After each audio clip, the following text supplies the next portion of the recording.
Welcome to Guide Guru. We hope this video helps. You start by making the Kickstarter accessible. Remove the side cover and clear dirt so you can see the shaft and bolt.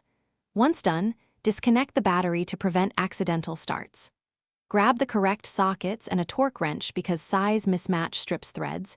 You need thread locker and a rag too. This step sets the stage for repair. You're preventing damage while getting reliable leverage to work the loose thread. Make sure lighting is good so you can inspect thread condition closely. You now inspect the threads.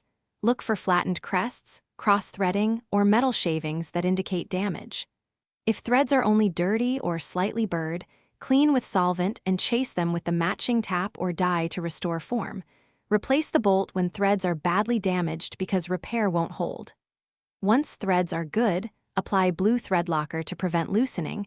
Hand start the bolt to avoid cross-threading. Then tighten with a torque wrench to the factory spec so the starter retains correct preload.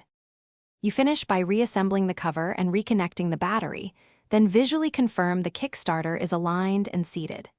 Next, test the Kickstarter through its full motion.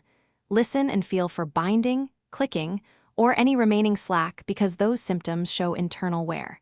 If play persists, the splines or shaft may be worn and require replacement rather than just threads. Otherwise, red item to spec and consider a stronger thread locker only after confirming correct alignment to avoid seizure. Thanks for watching. Consider subscribing if we helped you today.